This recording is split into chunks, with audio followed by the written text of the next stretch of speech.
रात से लगातार बारिश हो रही थी। ऐसी बारिश जिसमें आसमान और धरती के बीच सिर्फ पानी ही पानी दिखाई देता है। नदी उफान पर थी। हवा इतनी तेज चल रही थी कि किनारे पर खड़े पेड़ों की डालियां कांप रही थी।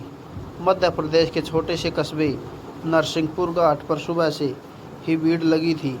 लोग नदी पार करके मेले में जाने की तैयारी कर रहे थे।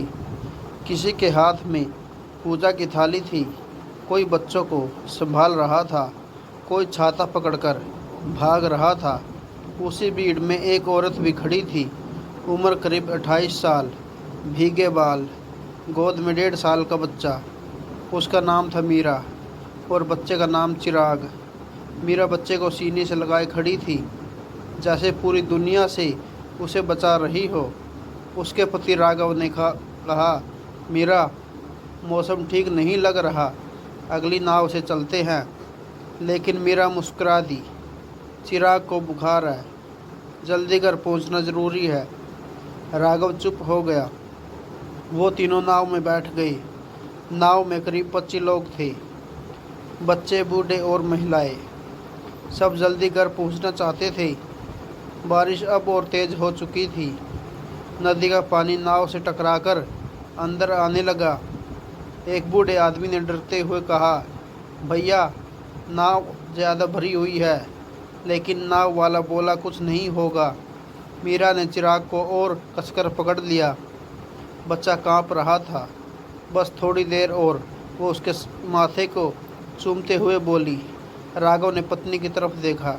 उसे पता नहीं क्यों दिल घबरा रहा था। अचानक नदी के बीच पहुंचते ही तेज हवा का झोंका आया। नाव जोर से हिली। लोग चीख पड़े, संभालो, अरे बच्चा, हे भगवान। एक बड़ी लहर नाव से टकराई और अगले ही पल नाव पलट गई। चारों तरफ सिर्फ पानी था। लोग हाथ पैर मार रहे थे, बच्चे रो रहे थे, कोई मदद के लिए चिल्ला रहा था। राघव पानी में गिर चुका था।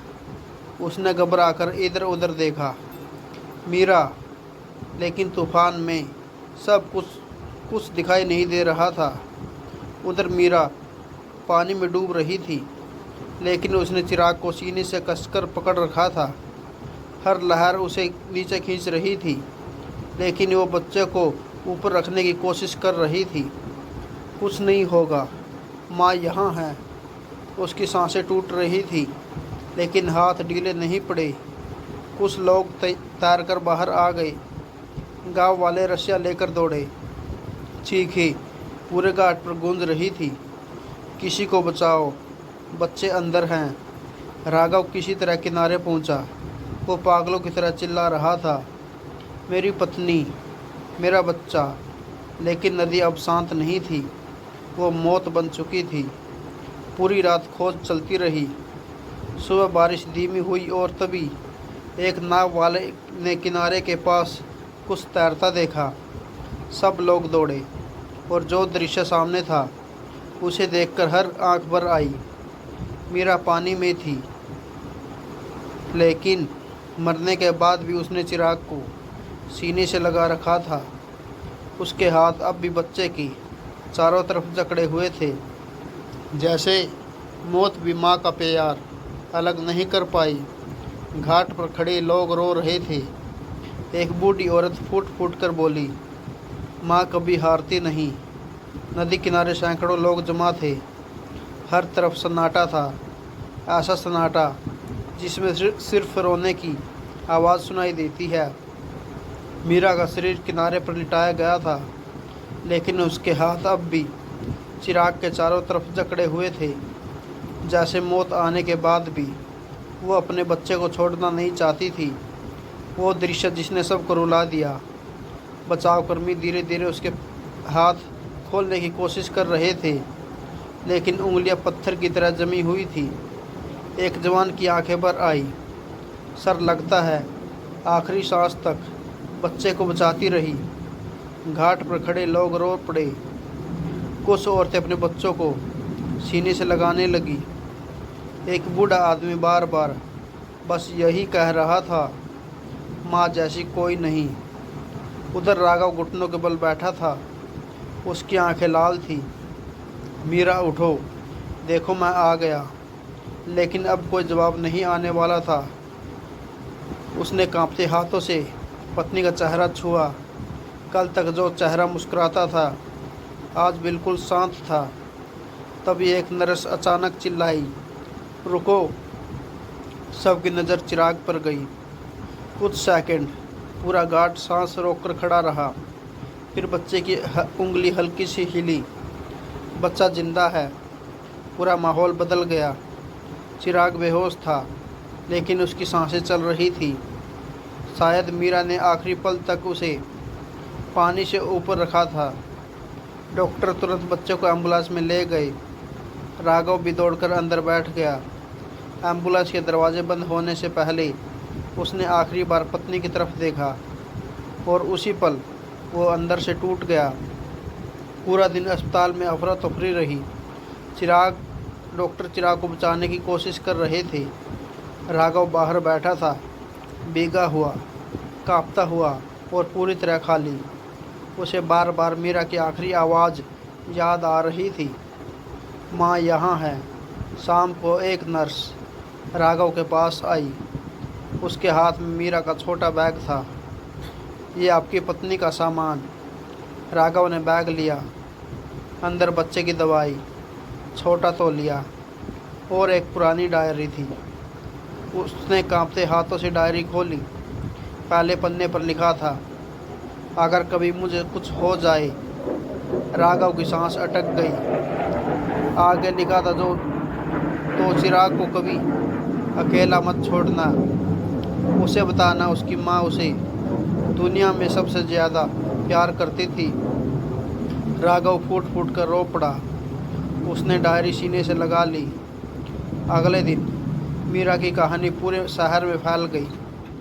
टीवी चैनल, सोशल मीडिया, अखबार, हर जगह एक ही बात थी। माँ आखिरी सांस तक बच्चे को बचाती रही। लोग घाट पर फूल रखने आने लगे।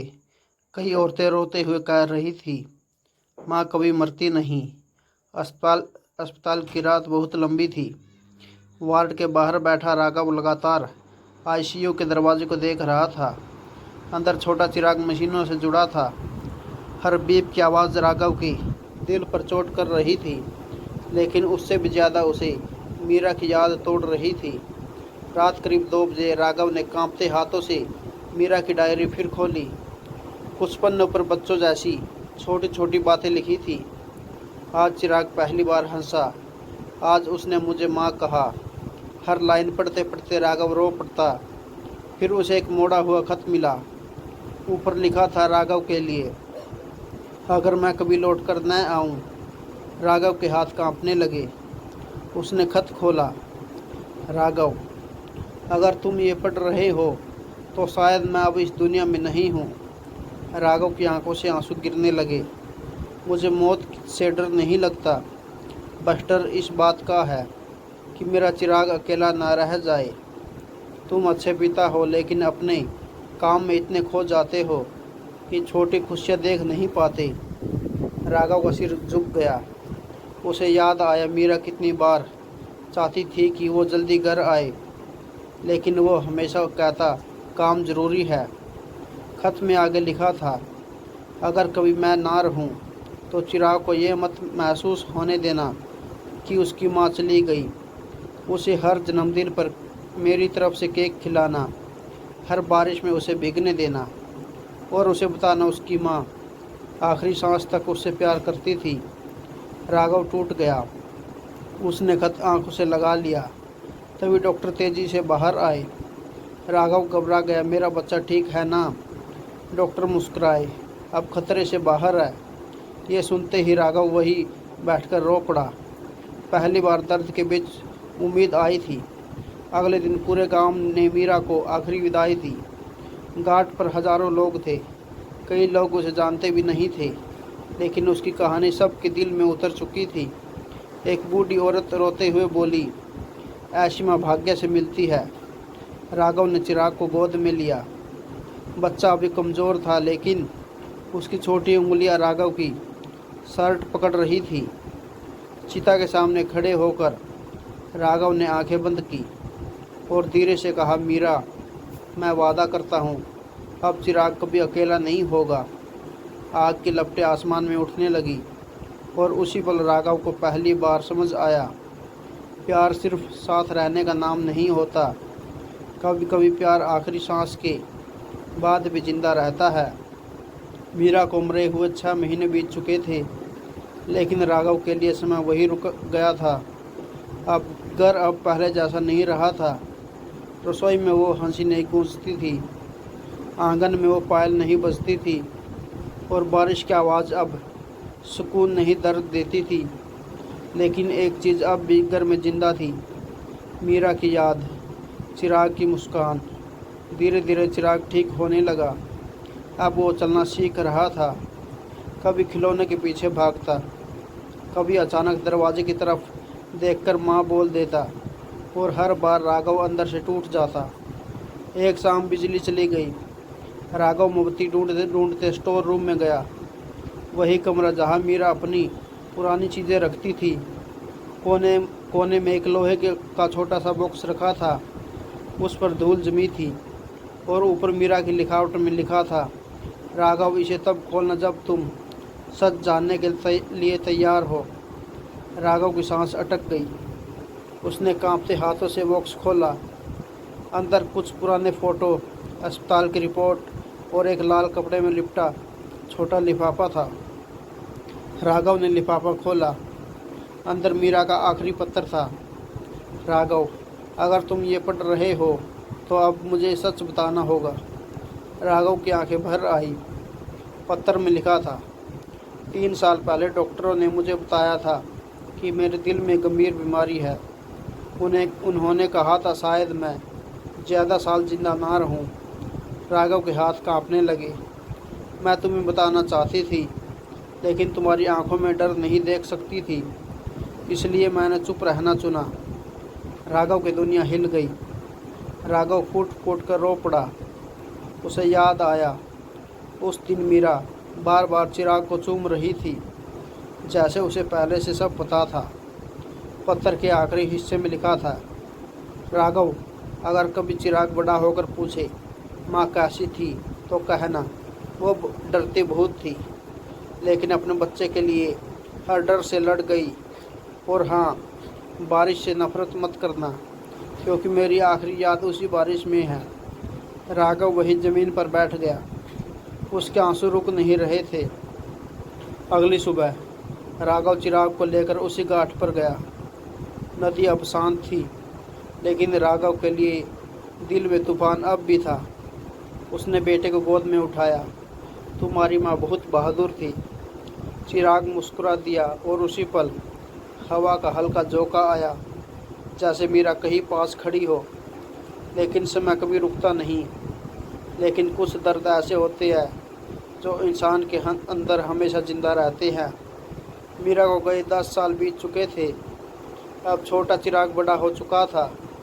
शांत स्वभाव, आँखों में वही मासूमियत और दिल में अपनी माँ की अधूरी याद। उसे अपनी माँ का चेहरा पूरी तरह याद नहीं था, लेकिन हर रात सोने से पहले वो मीरा की तस्वीर देखकर ज़रूर मुस्कुराता था। राघव ने कभी दूसरी शादी नहीं की। उसने अपनी पूरी ज़िंदगी चिराग को बड़ा करने में लगा दी। स्कूल छोड़ना, खाना बनाना, बुखार में रात भर जागना। अब उसे समझ आया था मीरा हर दिन कितना कुछ सहती थी। चिराग अब 11 साल का हो चुका था। एक दिन उसने स्टोर रूम में वही पुरानी डायरी देखी। पापा, ये किसकी है? राघव कुछ पल चुप रहा, फिर बोला, तुम्हारी माँ की। उस रात राघव ने पहली बार चिराग को पूरी सच्चाई बताई। नदी, बारिश, डूबती नाव और आखिरी सांस तक माँ का उसे सीने से लगाए रखना। चिराग चुपचाप सुनता रहा, फिर धीरे से बोला, माँ डर नहीं रही थी। राघव की आंखें भर आई। बहुत डर रही थी, लेकिन तुमसे ज़्यादा नहीं। कुछ दिन बाद चिराग ने अचानक कहा, पापा, मैं उस घाट पर जाना चाहता हूँ। राघव चौंक गया, लेकिन उसने मना नहीं किया। उस दिन भी हल्की बारिश हो रही थी। दोनों उसी घाट पर पहुँचे जहाँ 10 साल पहले सब खत्म हो गया था। नदी अब शांत बह रही थी, लेकिन राघव की आंखों में पुरानी चीखें अब भी जिंदा है। चिराग धीरे धीरे किनारे तक गया। उसके हाथ में एक छोटा सफ़ेद फूल था। उसने फूल पानी में छोड़ दिया और धीरे से बोला, माँ, अब मैं बड़ा हो गया हूँ। पापा कहते आप बहुत बहादुर थी। राघव अब खुद को रोक नहीं पाया। उसकी आंखों से आंसू बहने लगे। तभी चिराग ने जेब से एक कागज़ निकाला। पापा, मैंने फैसला कर लिया। मैं बड़ा होकर नदी बचाओ अधिकारी बनूंगा, ताकि किसी और बच्चे की माँ उससे दूर ना हो। राघव स्तंभ रह गया। उसे लगा मीरा आज सच में अपने बेटे में जिंदा है। कुछ महीनों बाद उसी घाट पर एक बड़ा बोर्ड लगाया गया। उस पर लिखा था, मीरा समृद्धि जीवन रक्षक केंद्र। यह केंद्र नदी हादसों में लोगों को बचाने के लिए बनाया गया था। और उसके नीचे छोटे अक्षरों में लिखा था, एक माँ की आखिरी ममता को समर्पित। उद्घाटन वाले दिन पूरा शहर वहाँ मौजूद था। राघव मंच पर खड़ा था, लेकिन उसकी नज़र आसमान पर थी, जैसे वो किसी को ढूंढ रहा हो। तभी हल्की बारिश शुरू हो